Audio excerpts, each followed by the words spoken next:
Sesuai dengan amanat Peraturan Daerah Kabupaten Sorong Nomor 7 Tahun 2020 tentang penerimaan dan penggunaan dana bagi hasil sumber daya minyak bumi dan gas bumi, pemerintah Kota Sorong yang di dalam bab 7, pasal 17 berbunyi tentang pengawasan, monitoring, dan evaluasi. Lembaga Swadaya Masyarakat Aknlevo Kabupaten Sorong bersama 2 LSM lainnya diundang oleh pemerintah Kabupaten Sorong untuk mengikuti pembahasan penyaluran bantuan dana pendidikan dan bantuan langsung tunai yang berlangsung kemarin di Gedung Baperlitbang Kabupaten Sorong. Terlihat antusias masyarakat adat yang memiliki hak ulayat Ring 1 Migas dalam wilayah Distrik Salawati Selatan, Distrik Salawati Tengah, Distrik Mayamuk, Distrik Kalmono, Distrik Aimas turut hadir mengikuti kegiatan ini. Nanti harus kita sepakati juga di sini, bicara sama-sama. Mau dibagi rata kah, atau bagi berdasarkan produksi kah, jumlah sumur yang menghasilkan, itu yang nanti kita sepakati di sini. Tapi kalau mengikuti yang sebelum-sebelumnya, itu SK akan dibikin, itu dibayarkan berdasarkan sumur ya, Pak Jerry ya, yang sudah disalurkan tahun-tahun sebelumnya. Nah, yang sekarang mau seperti begitu atau mau dibagi rata? Jadi perlu saya sampaikan bahwa kami dari Pak Distrik ada punya surat berita acara musyawarah kesepakatan bersama dari 4 distrik. Ditandatangani oleh Ketua LSM, Koordinator Umum, dan Koordinator setiap marga-marga berhak menerima BLT. Ya, kami sudah Pak Distrik sudah punya surat musyawarah kesepakatan bersama yang kami sudah kami sampaikan bahwa Pak Distrik mengakui mengusulkan untuk turun blok rata pembagian pemerataan di wilayah Ring 1, baik Seket, Mayamuk, Aimas, Kelambono, Sulawesi Tengah, Sulawesi Selatan, kita bagi rata sama-sama sehingga tidak ada kecemburuan sosial antara satu sama lain. Saya mohon kepada pemerintah bijak untuk mengeluarkan surat resmi kesepakatan bersama. Kalau ada yang mempertahankan pemerintah tidak mau mengeluarkan kesepakatan ini, hari kita sepakat tentang blok rata bersama, oke, kami tetap prinsip blok rata karena tidak ada produk yang menyatakan bahwa yang di sana terima besar, yang di sini terima kecil. Itu saya. Jadi begini ya Pak. Nah, maaf Pak Azim, bagian ini kita sepakat dulu. Kita bicara lagi ke yang lain. Bagian ini sepakat dulu. Kemudian saya minta kalau ada yang bicara jangan bikin suara sumbang. Ya, kalau suara sumbang saya kasih tinggal tempat pertemuan. Jadi kita saling menghargai. Kalau datang duduk di para adat, itu kita bicara dengan orang tua bicara, jangan. Kalau orang lain kan bilang kesas itu sudah burung itu yang cewek di dalam. Assalamualaikum warahmatullahi wabarakatuh. Shalom, selamat siang untuk kita semua. Yang terhormat pimpinan rapat Bapak Tiga beserta Ketua KPD, dan yang terhormat Kakak Ketua Sembuh dari Unit Hati dan Unit Kalmono. Kami dari Aknlevo sempat bingung ya pada awalnya karena menyangkut beasiswa pendidikan ini kan sudah dari tahun 2021. Kenapa baru hari ini baru bicara peraturan bupati? Padahal penyaluran itu kan sudah di tahun-tahun sebelumnya. Dan untuk di tahun 2022 kalau tidak salah kan dari Kalmono dan Seket kan masuk Desember. Nah, kita pada awalnya 4 distrik termasuk Sulawesi Tengah yang masuk di APBD murni. Kalau saya tidak salah ya, mau dikoreksi. Nah, ini yang menjadi pertimbangan pemerintah juga untuk berbicara penyelesaian anggaran ini supaya kami juga tidak bingung. Nah, untuk anggaran APBD murni mungkin saya bisa jelaskan ke teman-teman sedikit bahwa sekarang ini kan dunia kan sudah modernisasi. Jadi kalau kita lihat APBD itu bukan saja di portal Kementerian Dirjen Keuangan, sudah jelas itu. Nah, seperti kita ambil data dari Dirjen Keuangan ini kan sudah jelas. APBD Kabupaten Sorong kan 1 triliun lebih. Kalau kita lihat sini total dana otsus kan 100.984 juta 310. Nah, sini total lebihnya juga ada. Jadi saya pikir kalau kita lihat APBD itu sudah jelas. Nah, untuk transfer lebih migas dari Provinsi Papua Barat, di sini kan tertera 2.609.353 juta 660. Ini yang nanti ditransfer ke Papua Barat Daya langsung disalurkan ke Kabupaten Sorong. Jadi saya pikir semua sudah jelas, mungkin tinggal kita pahami saja mana yang masuk di APBD mudik, mana yang masuk di APBD perubahan. Nah,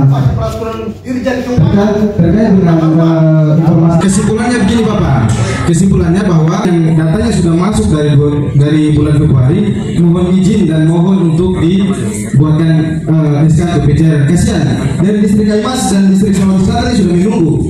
Dan kalau bilang korban, kami sangat korban karena data-data kami kurangi. Tanyakan ke masyarakat. Itulah kita.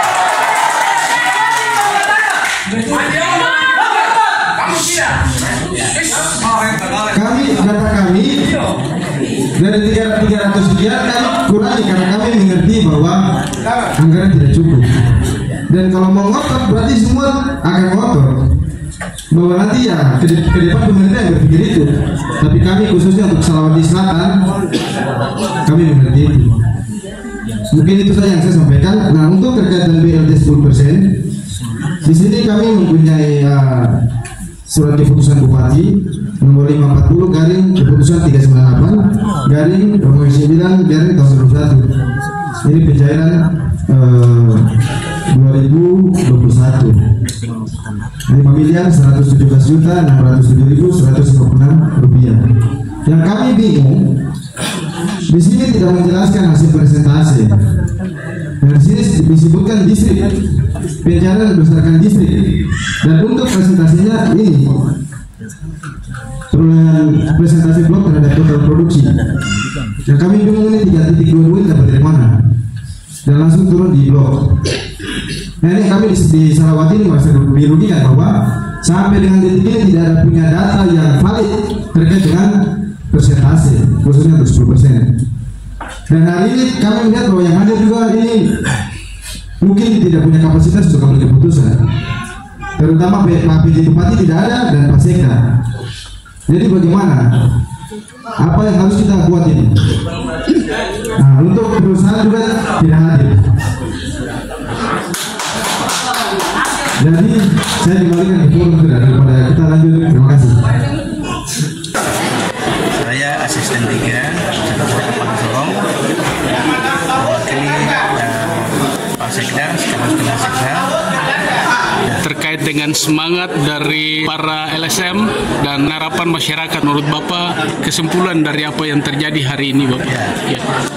Jadi di sisi lain pemerintah lahirkan untuk masyarakat ya, disejahterakan masyarakat, juga menerima aspirasi. Tetapi di samping itu kan ada regulasi ya yang kita lalui. Misalnya bantuan BLT, bantuan biaya pendidikan dan lain kan, kita harus ada regulasi dan dasar hukum. Sehingga walaupun masyarakat menyampaikan mereka punya perintah, mereka minta, tapi kan ada negara ini ada negara hukum ya, ada hukum yang mengatur kita untuk bagaimana hak ini seperti apa, sehingga kita jelaskan kepada mereka bahwa presentasinya itu sudah ada, di tangan kita sudah ada, uangnya sudah ada, cuma kita butuh sesuatu dari mereka. Dan berarti masing-masing menuntut bahwa saya harus sekian, tapi kan ada regulasi hukumnya yang kita atur.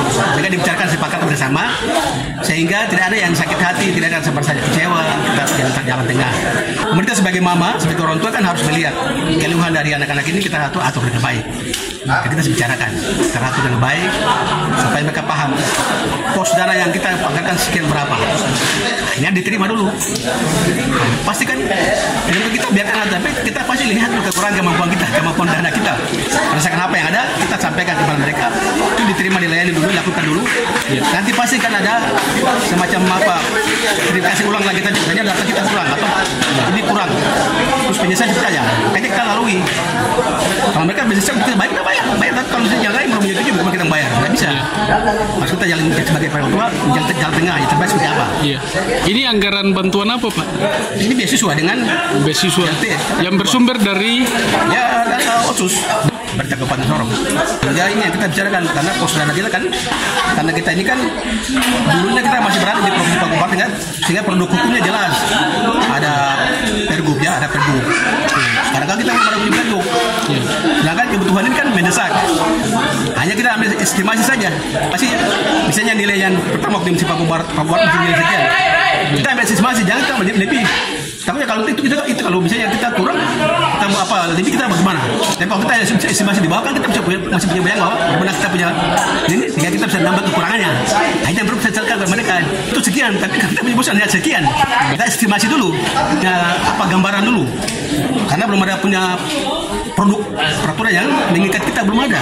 Baik di pihak daerah, di pihak pemerintahan maupun di masyarakat juga belum punya. Sehingga jangan sampai kita salah. Nah, kita kan bisa boleh apa misalnya dari API, dari yang lain-lain. Bapak lakukan ini, mana produk hukumnya? Kalau nggak ada, sekarang orang mau makan, apakah itu tunggu besok? Nggak mungkin kan? Kita selesaikan, tapi misalnya kita mungkin kasih sebagai apa? Misalnya dibilang panjar DP lah, jadi jaminan bahwa kita akan selesaikan. Nah, yang ada dulu kita jalankan. Nanti ada kekurangan atau lebih, baru kita akan bayar lagi, terus selesaikan lagi. Rencananya untuk direalisasikan untuk masyarakat ini kan dana pendidikan sama dana BLT. 5% dari 100 miliar itu kan 5 miliar 5M untuk pendidikan. Kemudian 10% dari 100 itu 10M tadi. Hingga totalnya kan 15M. Ini 5 untuk ke pendidikan, 10 untuk BLT-nya. Ya itu kita layani dulu, yang sudah ditetapkan dalam anggaran induk ini. Nanti ke perubahan lagi, misalnya ada setelah itu sudah ada, ternyata kita punya posnya sekian, bisa kita tambah lagi yang tadi, karena kita posnya kita belum tahu pos dana itu berapa, tahu totalnya belum tahu, sehingga kita nggak bisa pastikan. Kita ambil tinggi, ternyata dana kurang, dari mana kita mau ambil, dari mana posnya, dari mana. Lebih baik kita ambil di bawah dana itu supaya kalau bisa dia sedikit kan, ternyata kita mesti kekurangan sedikit saja. Baik. Ini untuk anggaran tahun berapa? 2023. Menyangkut dengan masalah-masalah yang tadi dibahas oleh beberapa LSM dengan sudut pandang mereka ya. Bapak ini kan belum clear. Belum. Ya, jadi ada rencana besok untuk Bapak dorang melakukan kegiatan temu khusus. Ya. Iya. Dengan perwakilan dari masing-masing itu. Iya, apa saja yang nanti dibahas itu dalam pertemuan khusus itu, Bapak? Tadi kan untuk kita membayarkan bantuan pendidikan, ternyata kan masih baru datanya Abbas kan 3 distrik. Distrik kan belum, kan semua distrik. Sedangkan di pos anggaran itu bukan untuk distrik A, distrik B, tidak. Itu dibilang untuk ring 1, jadi semua itu harus masuk. Nah, sehingga harus kita bicarakan dengan pihak mereka ini dulu. Supaya kita bayarkan yang 3 distrik ini, ternyata kurang dari 5M itu. Terus kita mau ambil pos dari mana lagi? Kita bicarakan dulu bagi semua, misalnya mungkin 1 tahun sekian nilainya, kita ambil mungkin 6 bulan atau per bulan sesuai dengan dana yang ada, dibagi semua, karena itu ring 1, bukan distrik ini, tidak, kita bagi itu ring 1, usul anggarannya begitu sehingga jelas. Nah, yang kedua adalah sepakat tentang yang BLT itu. Karena ada yang sepakat bilang dikasih merata, ada yang bilang tidak, sesuaikan dengan blok-bloknya. Kayaknya kita bicarakan itu dulu besok. Angka pendidikan tetap dibagi. Jadi untuk dana pendidikan itu sudah deal. Tidak sudah deal. Tinggal dana BLT saja, 10%-nya. Saya besok bikin acara supaya kalau ada apa kan mereka berhadapan toh. Harapan dari saya Bapak ya, terkait dengan persoalan yang ada. Masyarakat ya pulang berdoa dengan baik, berdoa pemerintah tetap sehat, dapat melayani masyarakat sebenarnya. Terima kasih. Nama saya Faisal Suleman. Saya sebagai sekretaris LSM Akselevo. Baik, terkait dengan persoalan perjuangan ini, apa saja yang menjadi tuntutan perwakilan distrik yang dikawal oleh LSM untuk disampaikan ke pihak pemerintah terkait dengan hak-hak mereka? Jadi terkait dengan tuntutan kami, dalam beberapa waktu lalu ada pertemuan audiens dengan Pak PJ Bupati, kalau tidak salah tanggal 6 Juli di kediaman kantor Bupati. Kurang lebih ada 6 poin yang kami sampaikan. Nah, berjalannya waktu sampai dengan tanggal 31 ini kami memberikan surat edaran pemberitahuan aksi untuk di tanggal 1. Tetapi pemerintah daerah dalam hal ini sebelum kita melakukan aksi di tanggal 1, mereka menyampaikan bahwa kita akan pertemuan di tanggal 31 hari ini. Nah, dan terkait dengan tuntutan kami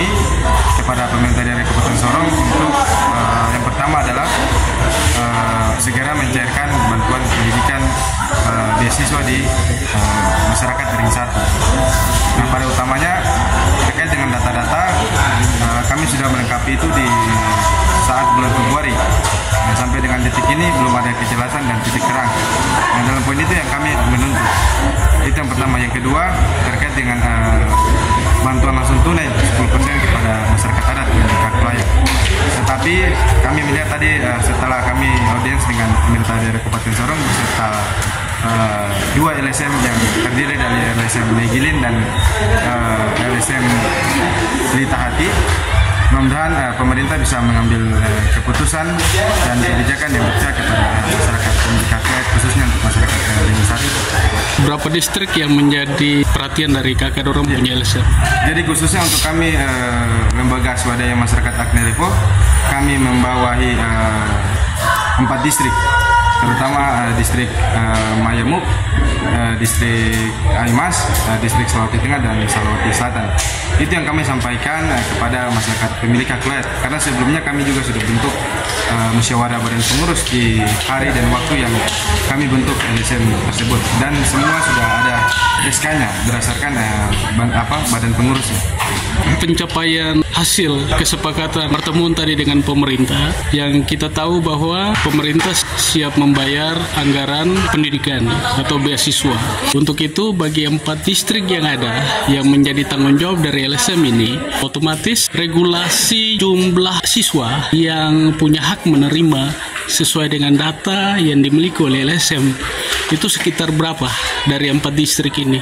Khususnya untuk yang akan siap dibayarkan, pada saat ini informasi dari pemerintah sendiri bahwasannya 3 distrik yang sudah fix dilengkapi dan sudah dibuatkan SK dan sudah ditandatangani oleh asisten 3 Pak Kepas Kaleswat untuk segera diproses, karena kita melihat situasi dan kondisi bahwasannya untuk data-data pendidikan di 3 distrik ini sudah berjalan dari bulan Februari. Nah, untuk 3 distrik berikutnya baru untuk mau melengkapi data-data tersebut, dan untuk jumlah siswa yang menerima di 3 distrik ini saya juga belum bisa menerangkan berapa jumlahnya, tetapi kalau untuk Sulawesi Selatan sekitar 200 lebih. Berapa distrik dari 4 ini yang masuk dalam 3 itu? Jadi khususnya untuk badan pengurus masuk dalam wilayah kerja kami yaitu 4 distrik, termasuk distrik Sulawesi Tengah yang sekarang mereka juga lagi melengkapi administrasinya. Nah, tetapi untuk persiapan administrasinya sampai dengan detik ini sudah ada 3 distrik yang untuk pemerintah siap salurkan. Sudah lengkap. Iya. Itu rata-rata semua dari kakak dorong punya distrik atau rata-rata dari kami punya koordinator wilayah dan struktur badan pengurus. Oh ya, siap. Itu tahapan pertama yang akan dicairkan. Untuk Sulawesi Tengah ini masih melengkapi administrasi yang sebelumnya mereka belum melengkapinya. Kemarin di tanggal 18 Juli pemerintah berikan surat untuk segera melengkapi administrasinya sampai dengan tanggal 31. Jadi kami melihat bahwa proses-proses mekanisme untuk pencarian beasiswa ini mudah-mudahan bisa berjalan secara optimal dan masyarakat adat dan kaplet bisa menerima itu semua. Dari pihak LSM pasti akan mengawal sampai tuntas. Benar. Sedangkan persoalan komunikasi yang terjadi dalam pertemuan tadi belum tuntas. Pembahasan tentang 10%. Iya.